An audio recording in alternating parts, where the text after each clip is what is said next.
Lux presents Hollywood.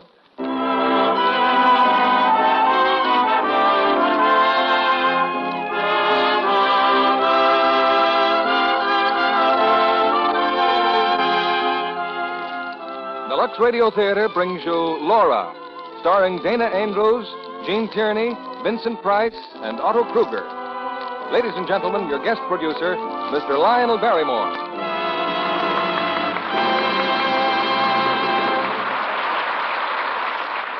Good evening, ladies and gentlemen. Now, if there is one form of entertainment we Americans are singularly partial to, it's the mystery or detective story, popularly known as the whodunit.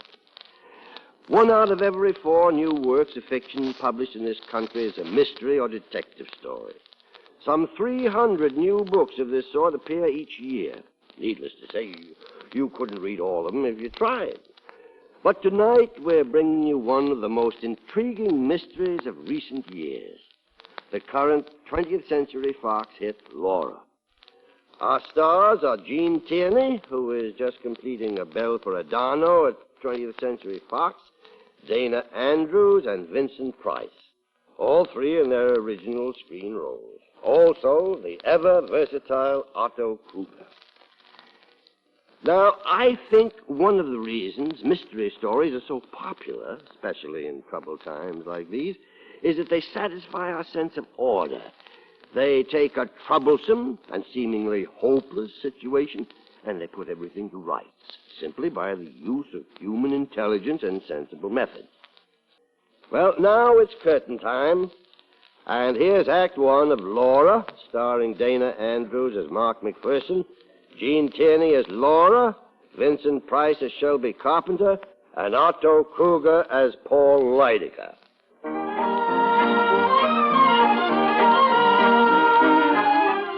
Now, most people who read a newspaper or listen to the radio know the name Paul Lydecker.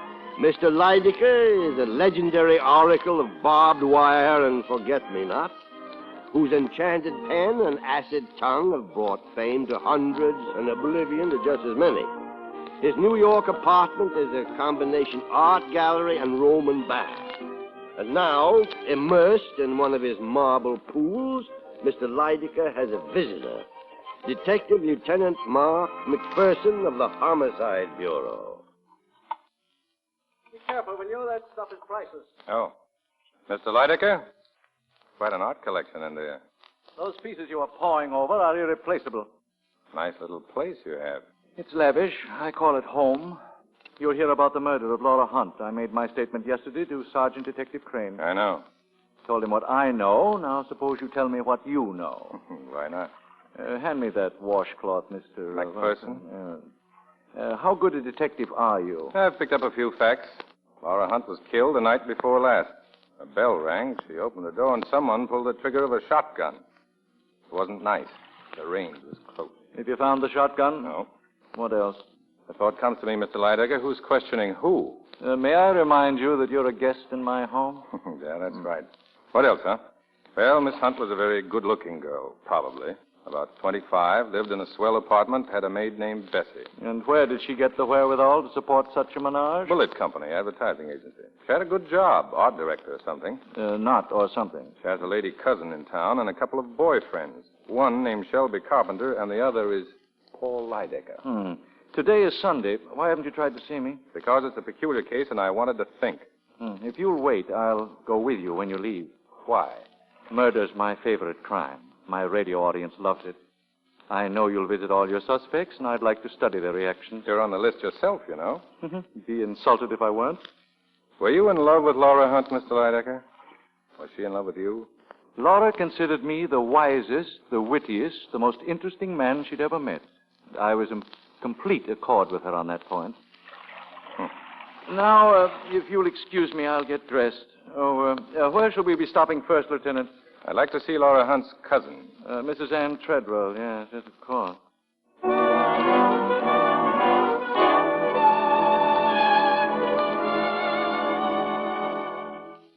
I'd like to ask a few questions, Mrs. Treadwell. I'll do anything I can to help. Oh, good morning, Paul. Good morning, Ann. You were fond of your cousin, Mrs. Treadwell? I adored Laura. Paul can tell you. Yeah, I can tell you considerable. Did you approve of Miss Hunt's coming marriage to Mr. Carpenter? Why shouldn't I approve? I don't know.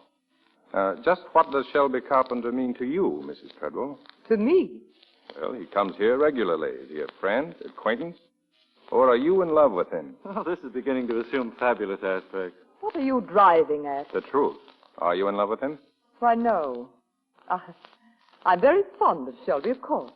Everybody is. I despise him. You've been withdrawing a lot of cash from your bank, Mrs. Treadwell. $1,500 at a clip. $1,700. I needed that money.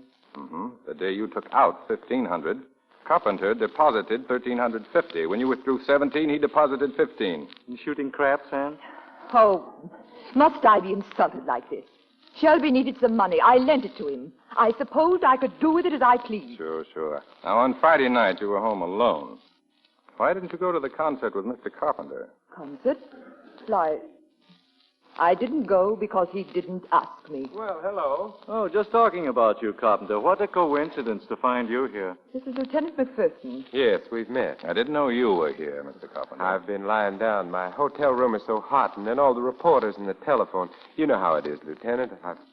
I've hardly slept a wink since it happened. Is that a sign of guilt or innocence, McPherson? I'm as eager to find the murderer as you are, Lieutenant. Laura and I were going to be married this week, you know. No, he doesn't know, and neither do I, nor you, nor anyone else. Oh? No, Laura had not definitely made up her mind to marry him. She told me so herself. She was going to the country to think it over. Laura was extremely kind, but she'd never have thrown her life away on a male beauty in distress. I suppose you've heard losers whine before, Lieutenant? Yesterday, you said you went to that concert Friday night, Mr. Carpenter. What did they play? Oh, some Brahms and Beethoven's Ninth. Mm-hmm. Well, this place Miss Hunt had in the country. Have you got a key to it? No, but I think there's one in her apartment. Well, I'll have a look. And perhaps I could help you? Okay, come along. Goodbye, Mrs. Treadwell.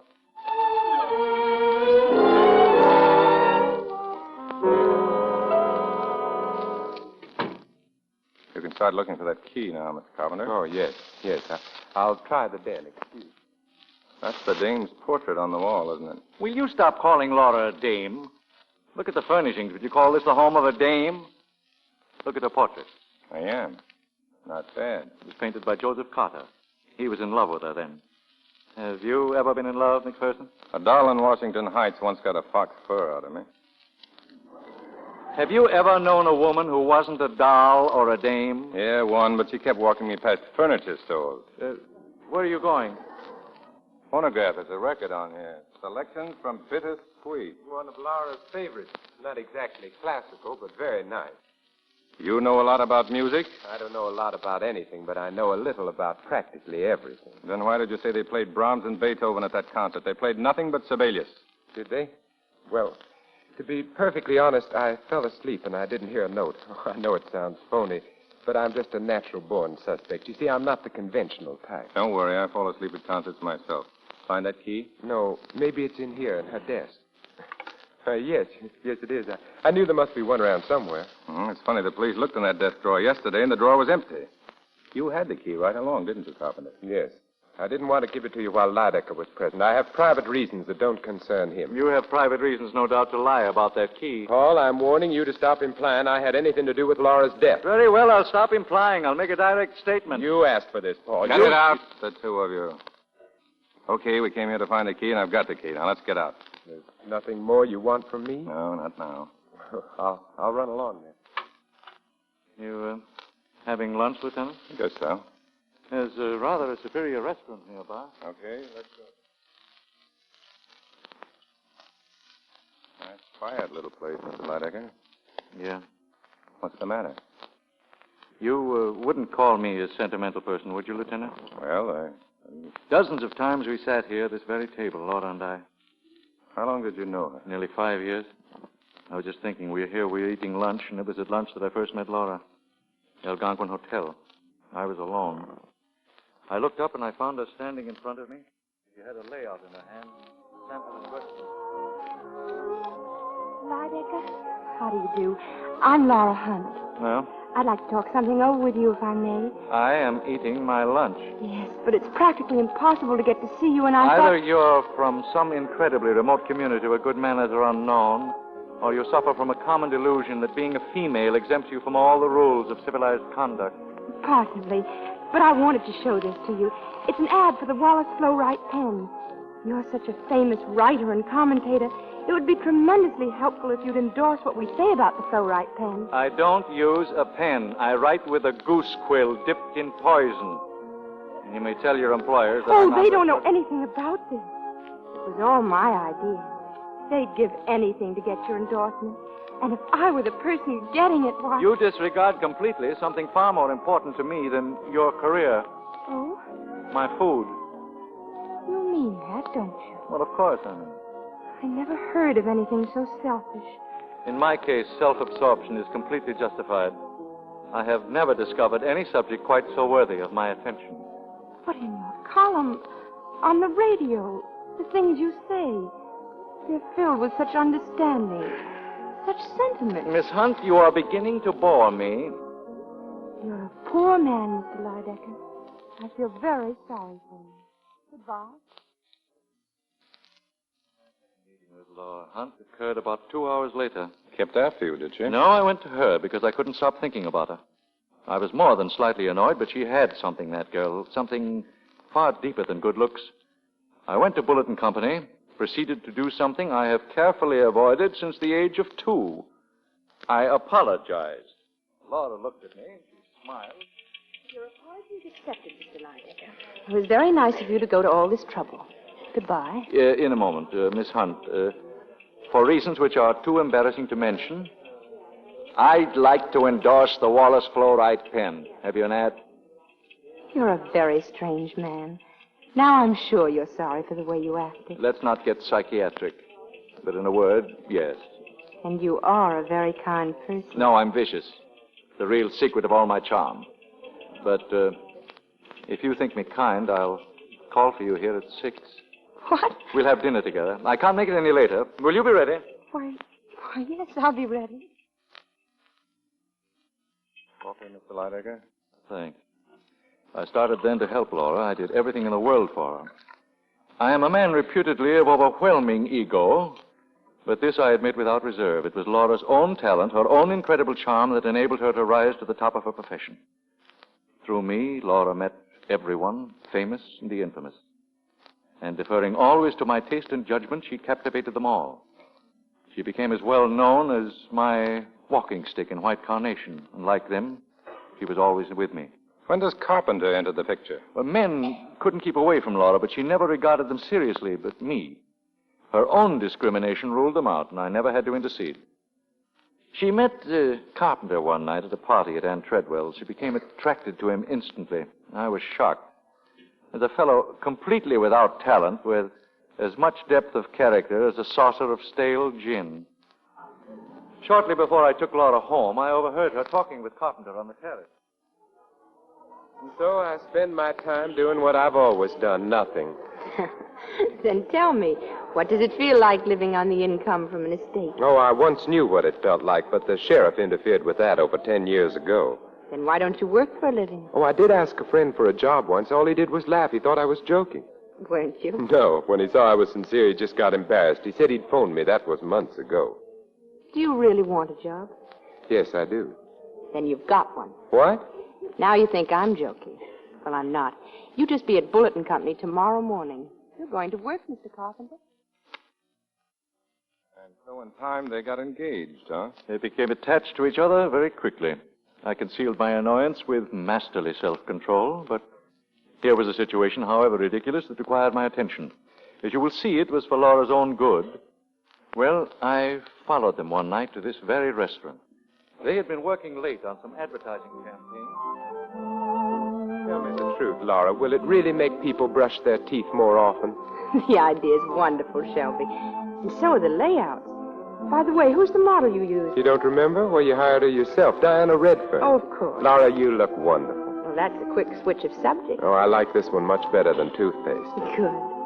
Could you have dinner with me tomorrow night just like this? Maybe. And what about the night after that? But, Shelby, I can't just... What about 3 weeks from tonight and all the nights in between? Don't you think I have any other engagement? What about 2 months from now and the month after that? And what about next year? Then it's all settled. What about breakfast? What about lunch? Beautiful lunches, day after day. And what after... about beautiful work, day after day? Why, Miss Hunt, the way you talk, you'd think I was in love with you. Sparkling bit of dialogue, wasn't it, Lieutenant McPherson? If they'd known you were listening, they might have snapped it up a bit. Laura knew that I had overheard them because I told her so the following evening. By then, I had some other information to tell her also. I don't care what you found out about Shelby. It's the snooping about Paul. It's degrading. Of course, but I thought you'd want to know. That sterling character almost went to jail last year for passing rubber checks. And after that, in Virginia, he was suspected of stealing his hostess's jewelry. Those are only insinuations. I know his fault. But a man can change, can't he? Oh, Laura, for heaven's sake, open your eyes. So Carpenter has changed. Yes, he's changed from you to Diana Redfern. Running around with her now. A model from your own office. Paul, how can you be so despicable? You know what you mean to me. How can you try so deliberately to hurt me? Hurt you?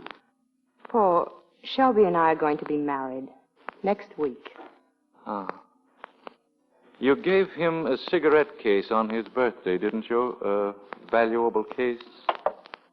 Where did you get it? From the pawn shop where Diana Redfern took it after he gave it to her. I don't believe it. He probably needed money and was too proud to borrow. Perhaps that's why this pawn ticket is in her name. I won't let this go any further. I'm going to telephone him. You won't find him at his hotel.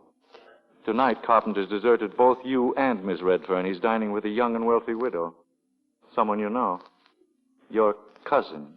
He's been treating her rather badly these days. I'll phone Anne at once. Really, my dear, you don't think that Anne would give him away, do you? Oh, it's nasty, I know it, but I must make you realize. Now, suppose we visit Cousin Anne, He won't be there. I know he won't.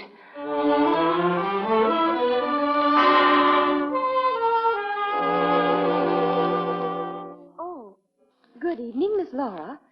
Good evening, Mr. Lydecker. Hello, Margaret. Oh, I'm terribly sorry, but Mrs. Treadwell isn't at home. Satisfied, Paul? Well, suppose we just wait for her. Oh, please, Mr. Lydecker. Come in, Laura. Why, Laura, dear.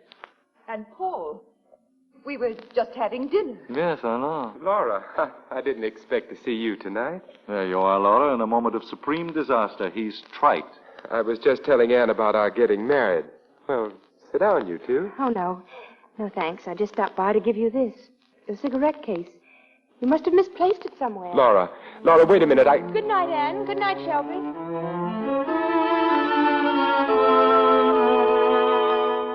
When was this episode of the cigarette case, Mr. Lydecker? Last Wednesday night. On Friday, Laura had lunch with a Redfern girl. I wish I'd been there. And as I said in my statement, Laura and I were to have had dinner that night. At 7 o'clock, my phone rang. I had a sudden sensation of depression, a foreboding of disaster. Hello?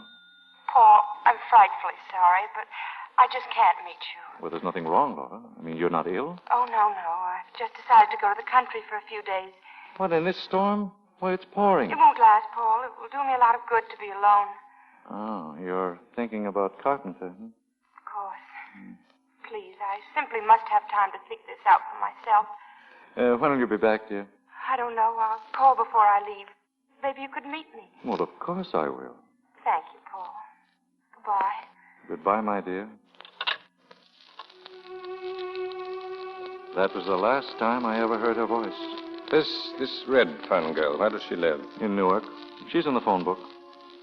I will never forgive myself for allowing Laura to become involved with Carpenter. That was my fault. I should have stopped it long ago, somehow. Well, she's dead now. It's too late even to think about it. Well, so long. Yeah, too late even to think about it. Goodbye, Lieutenant.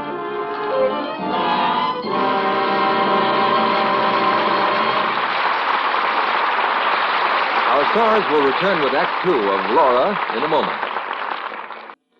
Act 2 of Laura, starring Gene Tierney as Laura, Dana Andrews as Mark McPherson, Vincent Price as Shelby Carpenter, and Otto Kruger as Lydecker.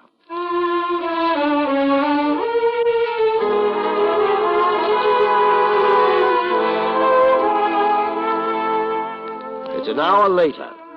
In front of Laura Hunt's apartment, Lieutenant Detective Mark McPherson picks up Sergeant Crane. Together, they make another thorough search of the girl's rooms. Two things interest McPherson: a pile of Laura's letters and a bottle of Scotch whiskey. If you're thirsty, Lieutenant, I think you can do better than that there. I'm not thirsty. When did you say that maid was due here? Any minute now. Say, where's McCavity? In the basement. I've had the telephone tapped. He's sitting on it. But who's going to use the phone besides us? Nobody I know of. Still a good idea. I'm making a call now myself. Go down in the basement and relieve Mac. I'll wait here for the maid. Carpenter's coming, too. Okay. Hello. Moscone's? This is Lieutenant McPherson, Homicide Bureau. Laura Hunt's been buying liquor from you, hasn't she? Yeah. Did she ever buy a brand of scotch called Black Pony? You sure of that? Okay. Thanks. Oh, come on in, Miss Clary. Never mind that Miss Clary stuff. My name's Bessie. Have a chair. It seems to me you... Those letters belong to her. Yeah. You've been reading her private letters. I said sit down. Cops. I was brought up to spit whenever I saw one. Okay, go ahead and spit if that'll make you feel any better. What do you want to find out? Who killed Laura Hunt? How would I know? If you think I'd done it, ask anyone. Anyone who ever came here. Why I'd have worked for or scrubbed for or done anything she would have wanted of me. Pay or no pay. You're loyal, Bessie. It wasn't only on account of the wonderful things she'd done for me. It was because she was so wonderful herself. Miss Hunt was a real lady. Something cops wouldn't know about. How'd this bottle get into her cabinet? I put it there. It's cheap scotch, Bessie. Laura Hunt wouldn't buy cheap scotch. I found it on a kitchen shelf Saturday morning. You know what that means. It means that somebody brought it here Friday night. And that somebody was here with her Friday night. Now, who was it? I don't know. But I didn't want anybody to get any wrong idea about her. God rest her soul. That's why I put the bottle in the liquor cabinet. I done more than that. There were 2 glasses. I washed them out and cleaned off the bottle, too. Destroying evidence, Bessie. I don't care. I'll do anything to keep her name from being dragged through the mud. Relax. Bessie, I'd like some ice in this setup. You mind? I'll get it. A couple of highball glasses. I'm expecting somebody. More cops. No, Shelby Carpenter. Let him in and then get the glasses. The door's open, Lieutenant. Oh, come in. I didn't expect you, Mrs. Treadwell. Oh, are you either, Mr. Lydecker? Shelby's dropping me at the hairdresser later. I only sent for you, Carpenter. I know. So I thought I might as well come along. Yes, my excuse is equally feeble. I just dropped in to inquire as to the state of your health, Lieutenant. Insipid, I trust? About to have a drink. Oh, Bessie, 2 more glasses. Yes, sir. Hello, Bessie. What are you doing here? I'm paid up for the week and I'm working regardless. Scotch, Lydecker? Excellent. Will this do? It's Black Pony. I'm a guest here. It'll have to do. Here's the ice in the glass. You can skip mine, Lieutenant. I'm not much of a daytime drinker. Oh? Well, that'll be all, Bessie. You can go home now. But Yes, sir. I'll go. Thank you. I remember when Laura bought these glasses.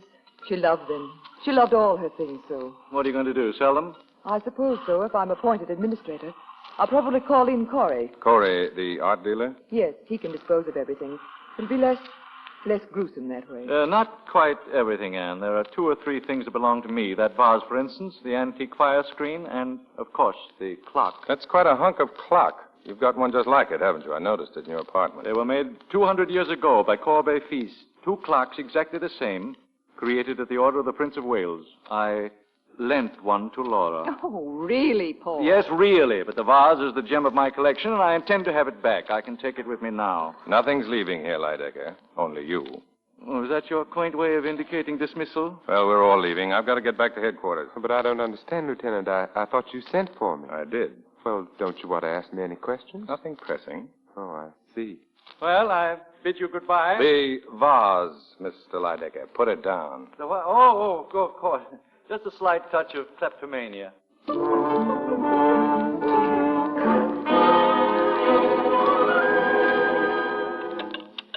Crane? Yeah? McPherson. I'm back. Upstairs in her apartment. How you doing in the basement? Any calls come in this afternoon? Not a thing.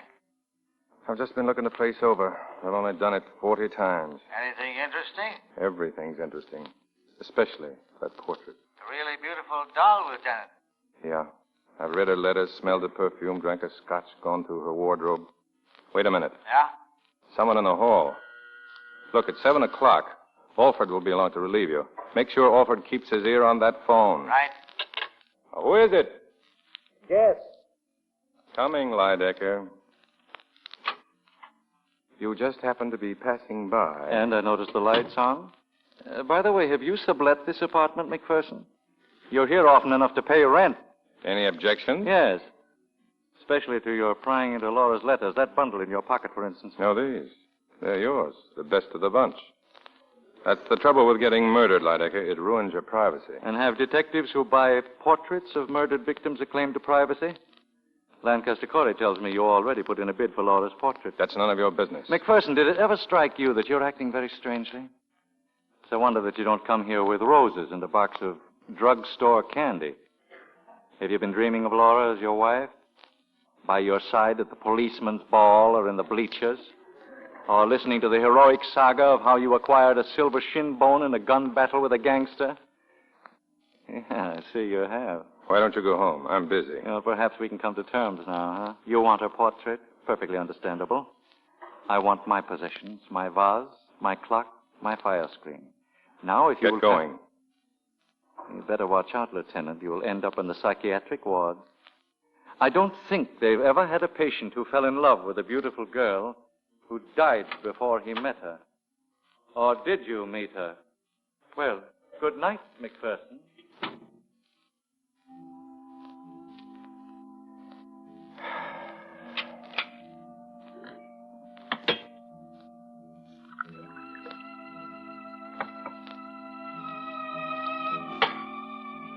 Roses and a box of drugstore candy. Have you been dreaming of Laura as your wife? Yes, I can see you have. You better watch out, Lieutenant. You'll wind up in the psychiatric ward. I don't think that they ever... What's the matter with me? Maybe you can tell me. You, the girl in that portrait there. You're beautiful. The most beautiful thing I've ever seen. Somebody killed you. Why? Why? I could sit here and look at you all night. All night long I could sit and... Who is it? Who's in there? You. What are you doing there? You're alive. If you don't get out once, I'll call the police. You're Laura Hunt, aren't you? Aren't you? I'm going to call the police. But I am the police, you see. My badge, credentials, Mark McPherson. What's all this about? You don't know? Don't you know what's happened? No. Haven't you seen a paper? Where have you been? In the country, I don't get a newspaper. Haven't you got a radio? It was broken. What? Here. Look at these headlines. Sit down, Miss Hunt. I'm very glad to see you. On Friday night, somebody was murdered in this room. What did you say? Until you opened that door just now, we thought it was you. Now, do you have any idea who it could have been? You don't know. A girl died from shotgun wounds, close range. No, apparently we don't know. Who had a key to this apartment? Nobody except my maid. And... When did you say it happened? Friday night. You better take off that coat. It's dripping wet. When did it start raining? Just a few minutes ago. It's teeming outside. It was raining Friday night, too, when that girl... Wait a minute. Raining. Now, come with me, Miss Hunt. Here, into your room. I want you to please look in your closet. I simply don't The closet, Miss Hunt. Here, open it up. Do all these dresses belong to you? Certainly they belong to me. All of them? Every one? Are you out of your mind? Of course they... What's this one? I don't know. You tell me. Why, this dress isn't mine. It's hers. Diana Redfern's. She had it on when she came for lunch on Friday. Well... But this dress wasn't in here when I left. It wasn't. This Redfern girl. Is she a girl about your size? Yes, she's a model. She works for us. Yes, and she lives in Newark, but she hasn't been home. Her landlady said she'd gone to Philadelphia. That's right. We have a branch office in Philadelphia. She had an assignment there. But she didn't go. It was postponed. She got relatives in the city? An aunt and uncle. The same name. They live in the village. Thanks. Where are you going? Just to the telephone, Miss Hunt. I think Miss Redfern's aunt and uncle had better go to the morgue right away to make an identification.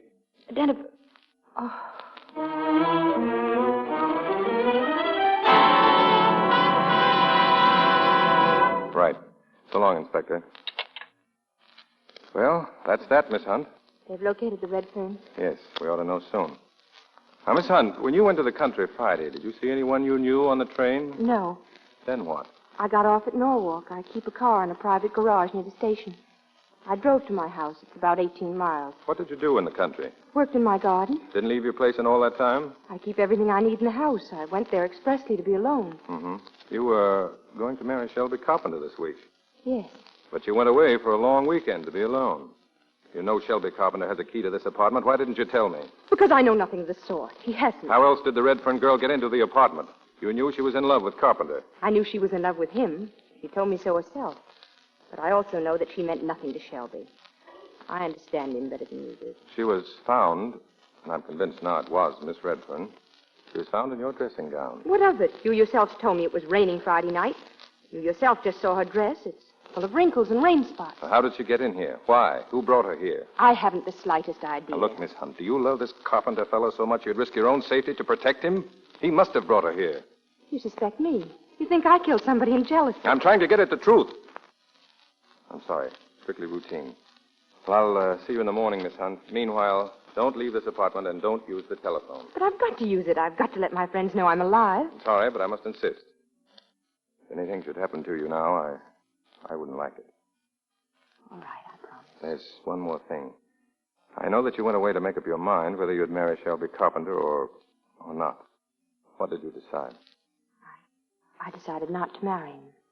Well, I'll be seeing you in the morning, Miss Hunt. Good night. Good night.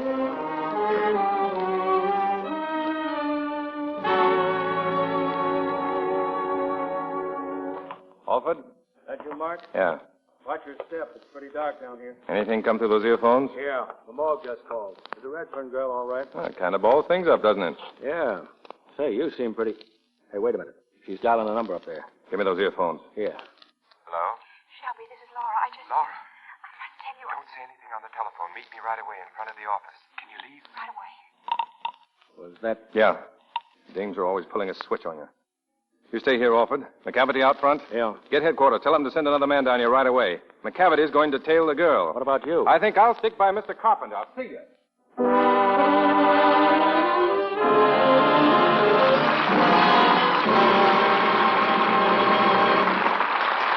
We pause now for station identification. This is CBS, the Columbia Broadcasting System.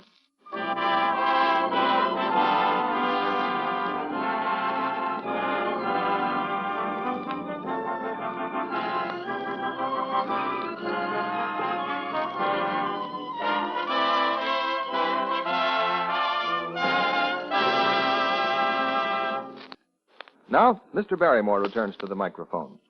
Now, after the play, you're invited to join us for a brief chat with our stars. Now, here's Act 3 of Laura, starring Dana Andrews as Mark, Jean Tierney as Laura, Vincent Price as Shelby Carpenter, and Otto Kruger as Lydica.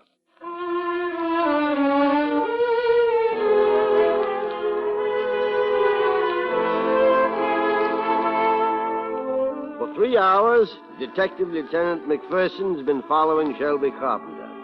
Now, in the black hours of night, he stops his car near a lonely house 18 miles from Norwalk and makes his way carefully toward the front door. It's not quite shut. He peers through the crack for a moment and then walks in. What are you doing with that shotgun, Carpenter? Well, I must admit this is somewhat embarrassing, Lieutenant. Let me see that gun.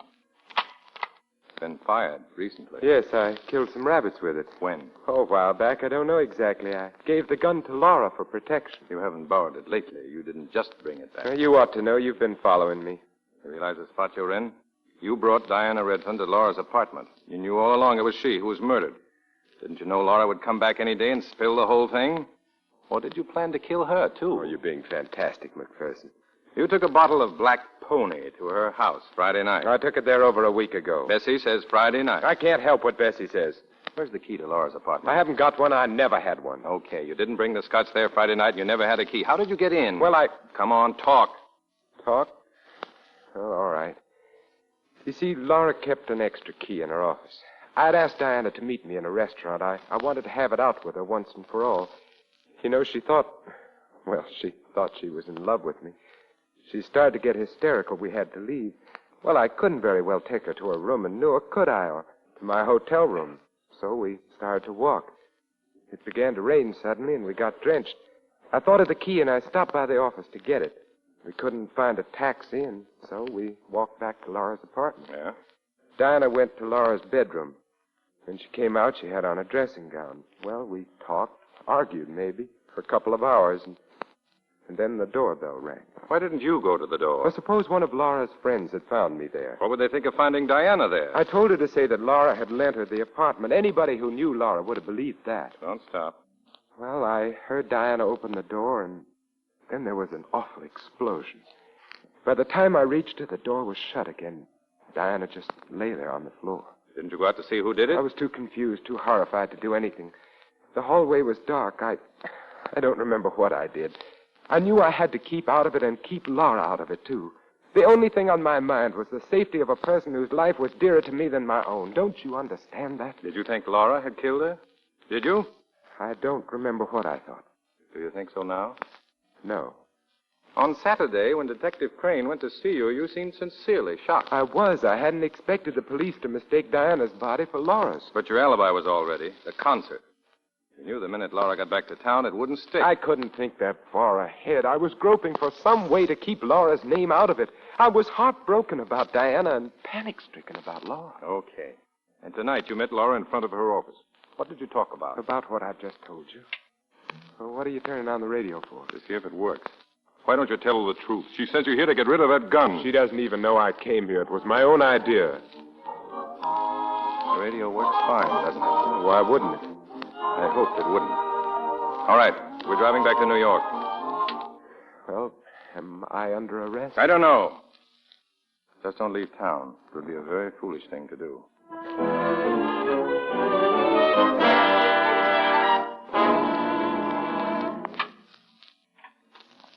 Oh, good morning, Lieutenant.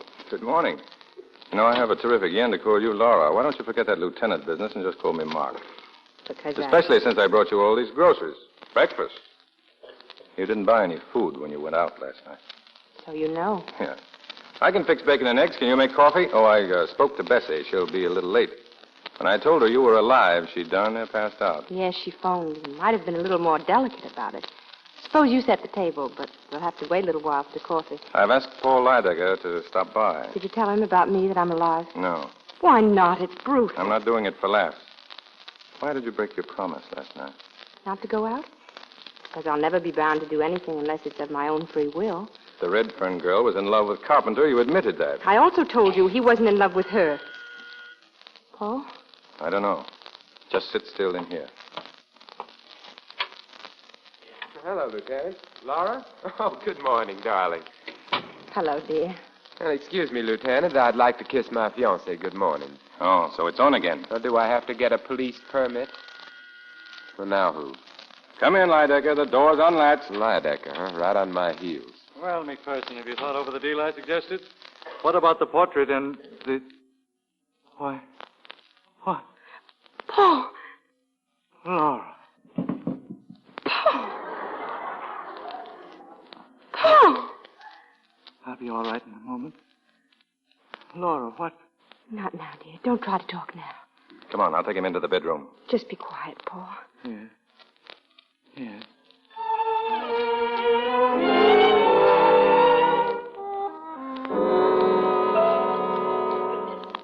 How is he? He'll be all right. He's lying down. This is going just a little too far, McPherson. Your methods are vicious. Must have been a terrible shock to him, seeing me. Poor darling. Don't tell me you're in love with Lydecker, too. Stop talking that way to Miss Hunt. Laura, why do you cover up for a guy like Carpenter? What story did he tell you when you met him last night? Don't answer him, darling. Shut up. I've got enough on you, Carpenter, to arrest you right now. Quick, McPherson, the handcuffs.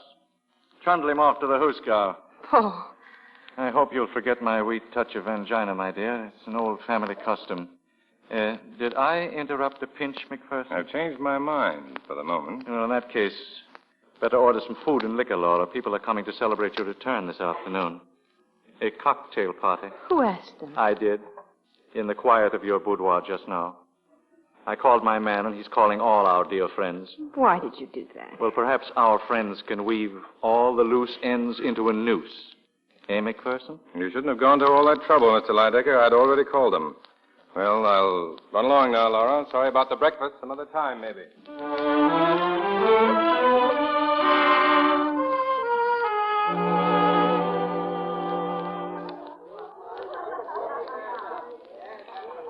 Shelby, come here. What's the matter, darling? Your party's a huge success.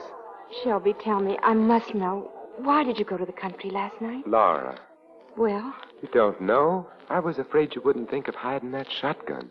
what shotgun? The one I gave you. Oh, darling, you don't have to lie to me. Well, what's going on here? Oh, nothing at all, Anne. In case you don't know it, that McPherson man hasn't taken his eyes off you. I know. Maybe it would be better if I, mingled with our guests. Laura, McPherson suspects him. Shelby. He suspects me, too. Oh, Sophie, absurd. You could never have done a thing like that. Darling, Yes.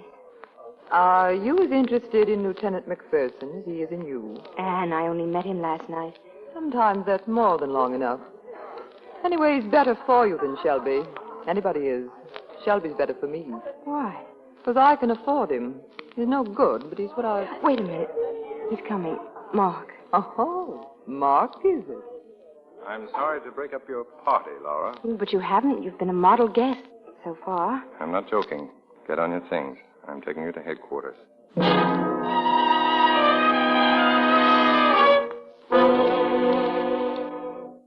I thought I was going to get a cell and a denim dress. Is this your office? Before they trot out that denim dress, I want to know why you've been holding out on me. Have I been? You told me the radio at your country place was broken. It was. Not last night. I stopped in the village on my way back. I asked the local handyman to fix it. And how did he get in? With a key. The key I always leave under the flower pot on the porch. All right, I'll accept that. Why? Because you're too intelligent to make up a story I could check so easily. The main thing I want to know is why you pulled that switch about Shelby Carpenter. You told me last night you decided not to marry him. But today it was on again. Why? I changed my mind. What went on between you and Carpenter when you met him last night? Or should I guess? He convinced you that if you broke your engagement now, people would think you believed that he killed Diana Redfern. Yes. But now I know the real reason why he wanted to stay engaged. He thinks I did it. So do you. Are you in love with him? No, I don't know how I ever could have been. Come on, Laura. You're going home. But I thought I was under... That's what I wanted you to think. You and a few other people. I didn't even book you. And all this was just some sort of a game. I was 99% certain about you, but I just had to make sure of that 1% doubt. Wasn't there an easier way to make sure? You're smiling. You're not sore? No, Mark. I'm not sore. Go back to your party, if there's anything left of it. And you? I'm going to Lydecker's apartment. I'll drop by later on.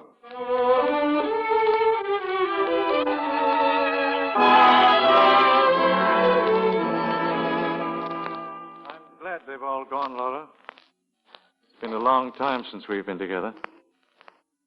Well, darling, what's the matter? Nothing, Paul. You're worried. Yes, McPherson. He's using you for something. I don't think so. I don't deny he's infatuated with you in some warped fashion, but he's incapable of any normal human relationship. He's been dealing too long with criminals. When you were unattainable, and he thought you were dead, that's when he wanted you most. Fell in love with your portrait. He was glad when I came back, as if he were waiting for me. You know what he calls women? Dames. A dame in Washington Heights once got a fox fur coat out of it. That's his very word. That doesn't mean anything, Paul. He isn't like that. Laura, my dear, you have one glaring weakness. With you, a lean, strong body is always the measure of a man, and you always get hurt. No man is ever going to hurt me again. No, not even you. I? Hurt you? Laura, look at me. You were a long time finding out about Shelby, but that's all over now. We'll be together again. Wait, the door just opened. Don't get up. It's only me. Oh, haven't you heard of science's latest triumph, the doorbell? I'm glad you're here, Lydecker. I've just been to your apartment. Do you mind if I search your pockets? I found a shotgun. Oh. But I wasted my time. It wasn't the gun that killed Diana Redfern. First he tells you he thinks you're innocent, and then he proceeds to check up on you. I never said you're innocent. Me? I'm talking about Laura. My dear, this entire maneuver could be a trick to throw you off guard. It could be, but it isn't. I know. I believe you, Mark. See, I'm beginning to get annoyed. Laura, it's the same obvious pattern. If McPherson weren't full of muscles and good looks, in a cheap sort of way, you'd see through him in a second. Paul, I mean to be as kind about this as I know how. But you're the one following the same obvious pattern. First with that painter you thought was in love with me. Then with Shelby, and now I suppose... Laura, what are you saying? That I don't think we should see each other again. But, darling, you're not yourself. Yes, I am. For the first time in ages, I know what I'm doing. Very well. I hope you'll never regret what promises to be a disgustingly earthy relationship.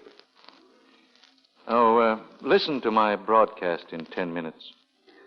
I'm discussing the other great loves of history.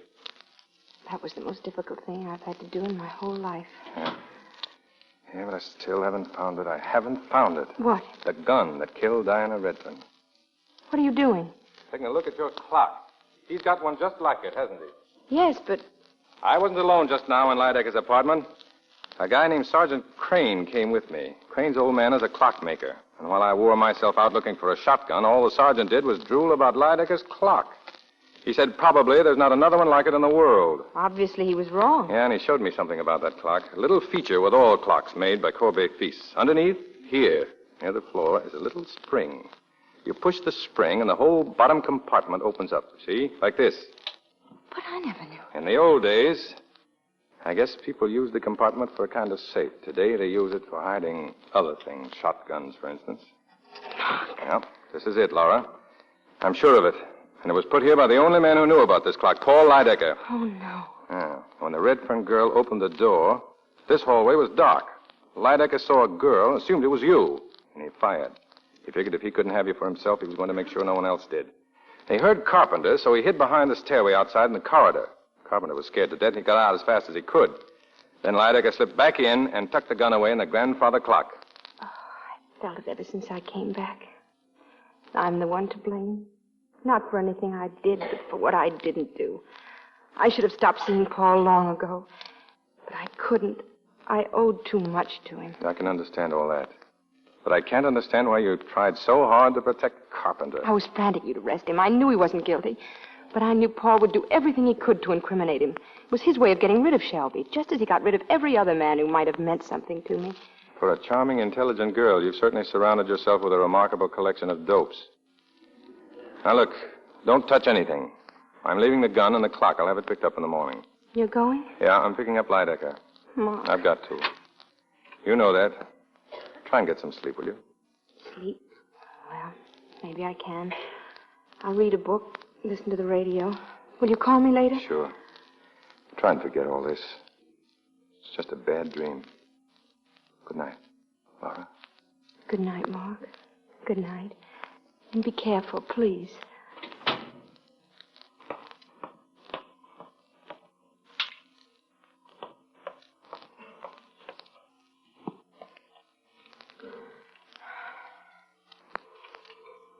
And now, ladies and gentlemen, with his final word for this evening, Mr. Paul Lydecker. As history has proved, love is eternal. The strongest motivation for man's actions throughout centuries. Love is stronger than life. It reaches beyond the dark shadows of death.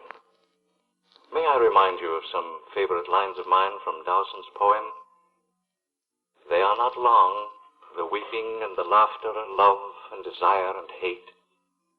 I think they have no portion in us after we pass the gate. They are not long, days of wine and roses. Out of a misty dream, our path emerges for a while, Then closes within a dream. That's the way it You've is, heard the isn't it, voice Laura? of Paul Lydecker by electrical transcription. This is the... There's the final irony to all of this, Laura. You know how I despise melodrama, and yet here I am, a gun in my hand, about to kill you. Paul, you've taken one life. Isn't that enough? The best part of myself, that's what you are, Laura. Do you think I'm going to leave you to the vulgar pawings of a second-rate policeman who thinks you're a dame? He'll find you, Paul. You know he will. Will he? Don't you overestimate the man who thought I left a few moments ago. And all I did was wait in the hall, Laura. And then I let myself in again with the key I've always had. I'm not going to lose you, Laura. Pa, open the door. Don't move, Laura. He didn't leave. He's somewhere in this building. Laura, are you all right? He'll find us together, darling. As always we should have been. As always we will be. No, Paul, no. Turn your face, darling. Please, turn your face. Sorry, Miss Hunt, but I had to do it. I better let the boss in before he busts down your door. Laura. It's all right, Mark. Got him through the window, Lieutenant, from the fire escape. I'll call headquarters. Fine detective. A fine detective I am. Laura. Goodbye. Goodbye, my love. Oh, Mark. It's all right, darling. It's all right. The bad dream is over.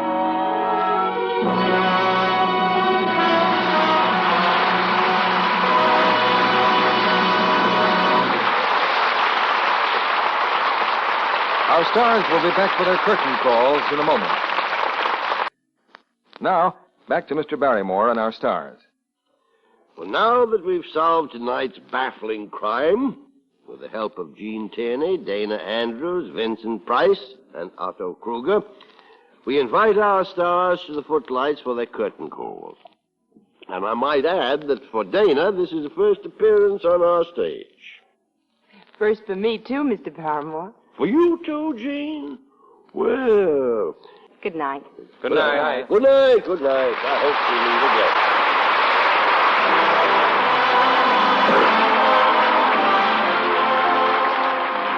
Laura was presented through the courtesy of 20th Century Fox. Heard in tonight's play were Lois Corbett, Leo Cleary, Noreen Gamil, Dwayne Thompson, Charles Seal, and Howard McNear. Our music was directed by Louis Silvers. This is your announcer, John M. Kennedy. This is CBS, the Columbia Broadcasting System.